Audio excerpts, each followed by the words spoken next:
Everyone. आज हम जो है रिस्पॉन्सिबिलिटी अकाउंटिंग वाले चैप्टर में जो है नेक्स्ट टॉपिक करने जा रहे हैं, जो है हमारा transfer prices and it's method, कि ट्रांसफर प्राइस क्या होता है और उसके जो है मेथड्स कौन कौन से हैं। तो ट्रांसफर प्राइस जो है एक प्रॉफिट सेंटर की परफॉर्मेंस इवेल्युएशन करने का मेथड है। प्रॉफिट सेंटर जैसे मैंने पहले कल बताया था पिछले वीडियो में कि जब जो है एक ही यूनिट में, एक ही बिजनेस कंसर्न में दो डिपार्टमेंट्स में सामान जो है, मटेरियल जो है ट्रांसफर किया जाता है, तो वो किस प्राइस पे ट्रांसफर किया जाएगा उसको हम ट्रांसफर प्राइस बोलते हैं।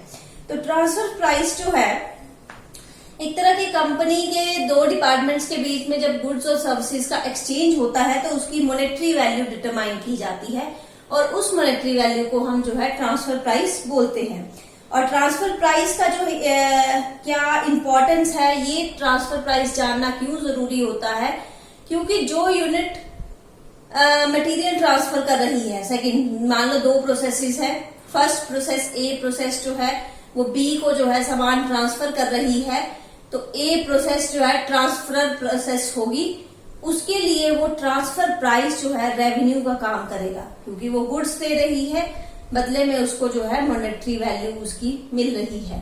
और दूसरी तरफ जो बी प्रोसेस है, जो गुड्स खरीद रही है, उसे पैसे देने पड़ेंगे उन गुड्स के बदले में, तो उसके लिए वो ट्रांसफर प्राइस जो है एलिमेंट ऑफ कॉस्ट माना जाएगा, कि कॉस्ट एलिमेंट जो है उसमें होगा, उसके लिए वो कॉस्ट है, पहली प्रोसेस के लिए वो जो है रेवेन्यू माना जाएगा। तो एक रिस्पॉन्सिबिलिटी अकाउंटिंग की प्रोसेस को सक्सेसफुली इम्प्लीमेंट करने के लिए जो है ट्रांसफर प्राइस, सही ट्रांसफर प्राइस जानना जो है बहुत जरूरी होता है। तो ट्रांसफर प्राइसेस के कई मेथड है, आप ऐसा नहीं बोल सकते कि कौन सा मेथड सुटेबल है, किसी हर मेथड जो है अकॉर्डिंग टू क्या कंडीशन है बिजनेस की, उसके अकॉर्डिंगली जो मेथड सुटेबल माना जा सकता है। तो फर्स्ट मेथड है आपका कॉस्ट प्राइस मेथड। इस मेथड में जो है एक सेगमेंट दूसरे सेगमेंट को जो गुड्स और सर्विसेज ट्रांसफर करती है वो करती है यूनिट कॉस्ट के बेस पे, जो प्रोडक्शन की यूनिट कॉस्ट आई होती है। जैसे इसमें हम जो है, जैसे कॉस्ट शीट में हम पर यूनिट कॉस्ट निकालते थे, तो उसमें जो यूनिट कॉस्ट आती है वो एक्चुअल यूनिट कॉस्ट के बेस पे भी ट्रांसफर कर सकती है और स्टैंडर्ड जो मतलब एस्टिमेटेड आपकी यूनिट कॉस्ट है उसके बेसिस पे भी ट्रांसफर कर सकती है। तो जो आपका कॉस्ट प्राइस मेथड है सिंपल है, कन्वीनियंट है, इजी टू हैंडल है, पर इसमें जो इसकी प्रॉब्लम है कि इसमें सही से आप प्रॉफिटेबिलिटी सेंटर की परफॉर्मेंस को इवेल्युएट नहीं कर सकते, क्योंकि जो आपका जो हो सकता है इसमें ट्रांसफर प्राइस को जो है ट्रांसफर कर रही है सेगमेंट वो अंडर एस्टिमेट करे, जो ट्रांसफर अपने पास लेके आ रही है वो उसको ओवर एस्टिमेट करे, तो सही परफॉर्मेंस इवेल्युएशन जो है प्रॉफिट सेंटर की नहीं हो पाती। सेकेंड मेथड आ गया आपका कॉस्ट प्लस नॉर्मल मार्कअप। जैसे नाम से ही पता चल रहा है कि इस मेथड में जो है जितनी कॉस्ट पड़ रही है प्रोडक्शन की, प्लस उसमें जो है एक परसेंटेज जो है प्रॉफिट का जोड़ दिया जाता है। मान लो 15% मार्कअप जोड़ दिया गया, 10 रुपए कॉस्ट पड़ी, उसमें 15% उसका जो है मार्कअप जोड़ दिया गया, 1 रुपीज, तो आपका जो है 11.5 रुपए जो है उसकी कॉस्ट पड़ गई। तो इस मेथड में, ये मेथड भी आपका कॉस्ट प्राइस मेथड की तरह सिंपल है, कन्वीनियंट है, लेकिन ये भी प्रॉफिट जो है प्रॉफिट इवैल्यूएशन का करने का जो है सही तरीका नहीं है। इसमें भी कुछ इनएप्रोप्रिएशंस हैं, क्योंकि इसमें क्या होता है कि अगर पहला डिपार्टमेंट जो है वो कॉस्ट में कोई इनएफिशिएंसी शो करता है, मींस उसकी किसी इनएफिशिएंसी की वजह से कॉस्ट बढ़ गई है, तो वो इनएफिशिएंसी दूसरे डिपार्टमेंट में भी ट्रांसफर हो जाएगी। तो इस तरह से इनएफिशिएंसीज एक प्रोसेस से दूसरे प्रोसेस में ट्रांसफर होती जाएगी। तो इस मेथड की ये एक सबसे बड़ी डीमेरिट जो है वो मानी जा सकती है। थर्ड आ गया आपका इंक्रीमेंटल कॉस्ट। इंक्रीमेंटल कॉस्ट जो है दो तरीके से जो है हम कैलकुलेट कर सकते हैं। पहला तरीका है कि सारी की सारी प्रोडक्शन जो है वो एक ही कंपनी में, एक ही डिपार्टमेंट से दूसरे डिपार्टमेंट में, मान लो 100 यूनिट्स बनाए हैं, तो 100 के 100 यूनिट्स जो हैं एक डिपार्टमेंट से दूसरे डिपार्टमेंट में ट्रांसफर किए जा रहे हैं। तो इसमें इंक्रीमेंटल कॉस्ट आपकी किसके बराबर होती है? फर्स्ट मेथड में जितनी वेरिएबल कॉस्ट पड़ेगी प्लस जो डायरेक्ट फिक्स्ड कॉस्ट उस पर्टिकुलर डिपार्टमेंट को एट्रीब्यूट की जा सकती है, वो आपकी जो है हमारी इंक्रीमेंटल कॉस्ट या उसको ट्रांसफर प्राइस जो है माना जाएगा according to incremental cost method. First method इसके अंदर कि अगर सारा का सारा प्रोडक्शन जो है एक ही बिजनेस यूनिट में एक डिपार्टमेंट से दूसरे डिपार्टमेंट में जो है ट्रांसफर कर दिया गया, तो उस केस में कॉस्ट किसके बराबर होगी? Transfer price variable cost plus fixed cost ऐसी जो डायरेक्टली उस डिपार्टमेंट को एट्रीब्यूट की जा सकती हो। और इसमें भी आपके कॉस्ट प्राइस वाले मेथड है, तो सिंपल मेथड है ये, लेकिन कॉस्ट प्राइस वाले ही डिफेक्ट जो है इसमें भी आ जाएंगे आपके।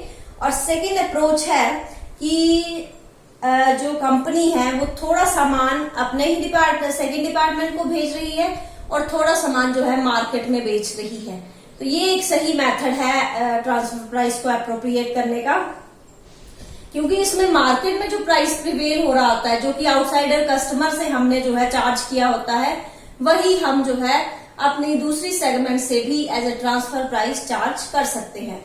तो इसमें मार्केट प्राइस से सिमिलरिटी सेम जो है वो रहता है।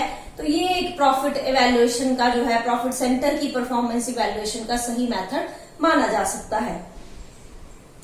फोर्थ आपका हमारा वो है shared profit relative to the cost. इसमें जो है हम जब एक डिपार्टमेंट से दूसरे डिपार्टमेंट में प्रोडक्शन हमारा ट्रांसफर किया जाता है, तो उसमें कोई प्रॉफिट जो है नहीं जोड़ा जाता, बल्कि एंड में जब हमारा टोटल प्रॉफिट आता है तो उसको कॉस्ट के अकॉर्डिंग, कॉस्ट के रेशो में जो है हम बांट देते हैं। जैसे मैंने ये बता दे कि टोटल प्रॉफिट हुआ कंपनी का, उसमें ए डिपार्टमेंट की कितनी कॉस्ट थी डिवाइडेड बाय टोटल कॉस्ट। इस तरह से जो रेशो आया, जो प्रॉफिट आया, प्रॉफिट में शेयर आया ए डिपार्टमेंट का, वो निकल जाएगा।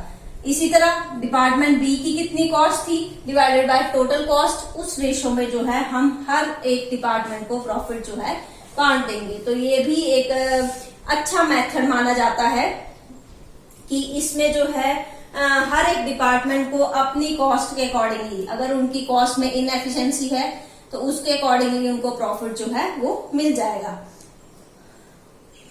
उसके बाद नेक्स्ट मेथड आ गया आपका मार्केट प्राइस मेथड। इस मेथड में जो है हम मार्केट के प्राइस के बेस पे ही जो है ट्रांसफर प्राइस जो है ट्रांसफर प्राइस जो है वो डिटरमाइन करते हैं। तो 3 मेथड्स हैं। फर्स्ट मेथड आ गया इसमें मार्केट प्राइस में कि जो मार्केट में प्राइस चल रहा है, मार्केट में चीज 10 रुपए की मिल रही है, उसमें थोड़ी सी एडजस्टमेंट जैसे डिस्काउंट की या सेलिंग कॉस्ट नहीं खर्च करनी पड़ती है, तो उस सारी एडजस्टमेंट्स को करने में हम मार्केट में जो डिस्काउंट दे रहे हैं वो एडजस्टमेंट हमें यहाँ पे करनी पड़ेगी। सेलिंग कॉस्ट खर्च नहीं होगी क्योंकि अपने डिपार्टमेंट से दूसरे डिपार्टमेंट में ही भेजना है, तो वहां पे एडवर्टाइजमेंट वगैरह की जरूरत नहीं पड़ती है। उनकी एडजस्टमेंट करने के बाद जो प्राइस आ जाता है वही हमारा जो है ट्रांसफर प्राइस माना जाएगा। और इस मेथड की मेन एडवांटेज क्या है कि इसमें बाइंग डिवीजन और सेलिंग डिवीजन, मतलब दोनों डिपार्टमेंट्स जो हैं उनकी प्रॉफिटेबिलिटी बनी रहती है। जो उनको आउटसाइडर से मिलना था एक तरह से प्राइस, वही उनको जो है अपने ही कंपनी के दूसरे डिपार्टमेंट से मिल रहा है। दूसरी तरफ जो डिपार्टमेंट खरीद रहा है उसको बाहर भी पे करना पड़ना था, अब वो अपनी ही कंपनी में पे कर रहा है। और फायदा ये भी है कि टाइमली उसको प्रोडक्ट की डिलीवरी भी हो रही है। तो इस तरह से इस मेथड को ज्यादा अप्रोप्रिएट माना जाता है इस दोनों ही डिपार्टमेंट्स के लिए।